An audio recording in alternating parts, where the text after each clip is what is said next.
हमारे भारत में जो है हम कहीं भी जाएंगे, कोई हमें रोक नहीं सकता।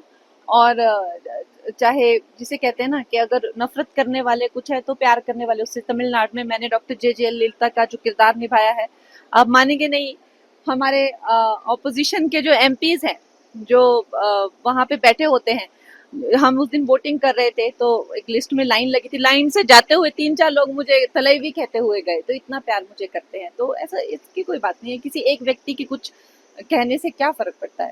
तो इस तरह की महिला के लिए ये बहुत है। और आई थिंक महिलाओं की जो डिग्निटी है, इंटेग्रिटी है, उसका एक ऐसे हर आए दिन चित्रे उड़ाना, मजाक उड़ाना, उनको ऐसे कहना, तो कहीं ना कहीं एक आम साधारण लड़कों को भी लगता है कि हम भी अपने कॉलेज की किसी मेट को या मोहल्ले की किसी बेटी को या बहन को इस तरह से ट्रीट कर सकते हैं। तो ये ठीक नहीं है। आई थिंक महिलाओं के बारे में ऐसे अभद्र भाषा का उपयोग नहीं होना चाहिए।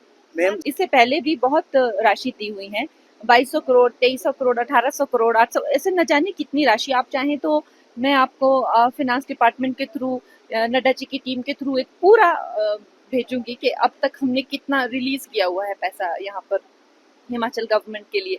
लेकिन दुख की बात ये है कि कहीं ना कहीं ऐसा अंदेशा लगाया जा रहा है कि यहाँ से फंड डाइवर्ट हो रहे हैं, कांग्रेस पार्टी जो है यहाँ से फंड डाइवर्ट कर रही है। ये करप्शन के उन पर बहुत भारी चार्जेस जो है लग रहे हैं। तो ये चिंता का कारण है। जब प्रधानमंत्री जी मेरे कैंपेन में आए तब भी उन्होंने कहा था कि मैंने जो पैसा दिया था आपदा के लिए उसका क्या हुआ, मुझे पूरा लेखा जोखा चाहिए। अभी भी जो है ये डाइवर्जन की बात हर जगह चल रही है, क्योंकि काम कहीं भी नहीं हो रहा है और पैसा इनको के पास आता जा रहा है। बैठकर जो है इस बात पे पूरा जब तक विश्लेषण नहीं हो जाता, मैं इस स्थिति में नहीं हूँ कि मैं आपको बताऊं कि चैनलाइजेशन यहाँ की कितनी प्रैक्टिकल है। क्योंकि जहाँ तक हमें इतना अनुभव ये है कि जब एयरपोर्ट के लिए, कुल्लू एयरपोर्ट को एक्सपैंड करने के लिए फॉरेन से भी बहुत ज़्यादा टीम को बुलाया गया था चैनलाइज करने के लिए, तो जिस तरह का उसमें चीज़ें आए थे और जिस तरह की जो प्रैक्टिकलिटी आई थी, तो वो चैनलाइजेशन उसकी तो पॉसिबल नहीं थी। अब ये चैनलाइजेशन पे मैं आपको ये कहूँगी कि जैसे जैसे अब आप देखें, जो पानी है उसको पकड़ने का काम, ये आदिकाल से नदियां बहती आ रही हैं यहाँ पे, आदिकाल से जो है ये जनता बस रही है, उसको पकड़ने का काम सिर्फ ये जो डंगे बनते हैं उनका नहीं होता, पेड़ पौधे, औषधि, पत्थर कंकड़, इनका भी होता है। अब जिस तरह से हम कंस्ट्रक्शन करते हैं, ये सब करने के बाद कितना हम रॉक्स निकालते हैं, एक तो ये हो गया। दूसरी चीज, जो पेड़ हम लोग काट रहे हैं, अब जैसे देवदार का प्रकृति ने यहाँ पे, या देवदार का पेड़, उसकी जड़ें कितनी डीप होती, काट काट कर हम सेब के बागान लगा रहे हैं। उसके उपरांत जो है यहाँ पे सरकार मिलकर जो है वो घोटाले जो कर रही है, लकड़ी के बेच रही है पूरी लकड़ी, और जंगल के जंगल पूरे नंगे कर दिए। तो उसके करके सबसे ज्यादा जो है वो ये चीजें होती है। ये एक ओवरऑल एक होलिस्टिक, जब हम नेचर की बात करते हैं, हमें एक होलिस्टिक अप्रोच लेनी पड़ती है। हम एक जस्ट एक कॉन्क्रीट उसमें नहीं जा सकते कि हम लोग जो है सिर्फ दीवार लगा के, होलिस्टिक अप्रोच है ताकि जो भी हम करें वो सस्टेनेबल हो।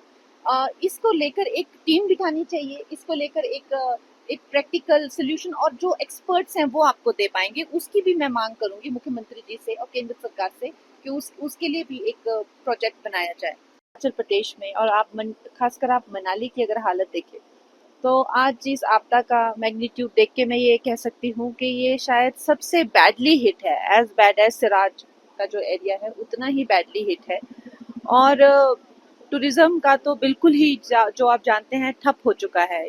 चाहे वो लाहौल स्पीति, मनाली से होके लोग जाएंगे, या कुल्लू क्षेत्र हो गया, तो बिल्कुल खत्म हो चुका है। तो इससे जो है जो सरकारी, जो केंद्र की से जिस रोड पे आज हम खड़े हुए हैं, ये राज्य मार्ग को बनाने के लिए सरकार ने इमीडिएटली जो है 2 करोड़ रुपए दिए, इमीडिएटली 2 करोड़ की राशि एनएचआई ने दी। नहीं तो आप मान नहीं सकते थे कि ये पूरा एरिया बिल्कुल अलग थलग हो जाना था, और यहाँ पर बेड जो एसेंशियल्स होते हैं वो भी नहीं पहुंचने थे। तो भारत सरकार जो है वो हमारे प्रदेश के साथ खड़ी हुई है। और जिस तरह से आप देख रहे हैं, मैं कल जैसे ही आई तो हर जगह आधा आधा घंटा हमें वेट करना पड़ा, क्योंकि इतना इस स्तर पे जो है काम चला हुआ है राजमार्ग का। केंद्र सरकार के जो एनएचआई के जो रोड हैं, लेकिन जो राजमार्ग हैं, जो लिंक रोड्स हैं, उनका क्या, वो एक बहुत बड़ी एक क्वेश्चन मार्क है। उनकी दुर्गति हुई हुई है और उन पे कोई काम भी नहीं चला हुआ, एक भी काम किसी भी राजमार्ग पे नहीं चल, मैंने तो आते हुए नहीं देखा। उसका बहुत ज्यादा मुझे टेंशन है। तो मैं लिखूंगी, मुख्यमंत्री जी को भी लिखूंगी और उनसे भी ये ब्यौरा मांगूंगी कि क्या क्या राजमार्ग है, क्योंकि एक NHAI से उससे तो सिर्फ नहीं होगा, ये सारे रोड जुड़ने चाहिए। बहुत ही दुखद है ये, क्योंकि यहाँ पर जो है कांग्रेस की सरकार है और जो भी इनको मैंडेट मिलता है, चाहे वो जिन भी राज्यों में है, आप देख लीजिए उनकी कितनी दुर्दशा है। और ये लोग जो हैं एक बार मैंडेट लेकर जो है उसके बाद सिर्फ पैसे मांगते रहते हैं, लेकिन जो अकाउंटेबिलिटी है वो प्रियंका गांधी जी को आना चाहिए था, राहुल जी को यहाँ पे आना चाहिए था, लोगों के साथ खड़े रहना चाहिए था, उन्हें आश्वासन देना चाहिए था कि हम जो है चाहे वो अलग अलग तरीके के लोगों को राहत रिलीफ, जिनके घर टूटे हुए हैं। आज आपने देखा, मैं इतने लोगों को मिली जिनके घर टूटे हुए हैं, उनको अभी तक कोई सहायता नहीं मिली हुई है जो राज्य सरकार है उसकी तरफ से। जो राज्य मार्ग जो टूटे हुए हैं, जहाँ जहाँ पे इन लोगों ने कच्चे डंगे दिए थे, RCC के लगने हैं, उसकी भी कोई देख रेख नहीं हो रही है बिल्कुल। चाहे इनकी PWD मिनिस्टर हैं, वो उन्होंने कहीं के दौरे नहीं किए यहाँ पर। इनके प्रशासन से कोई भी नहीं दिख रहा है। आप लोग खुद देखिए, कहीं भी आपको वो लोग दिखेंगे नहीं। तो ये बहुत ही दुखद घटना है और आई थिंक हिमाचल वाले भी कहीं ना कहीं इस चीज को लेकर बहुत चिंतित हैं, बहुत दुखी हैं कि यहाँ पर हिमाचल में जो है इस वक्त कांग्रेस की सरकार है और ऐसी हर जगह कैसी दुर्दशा हुई है।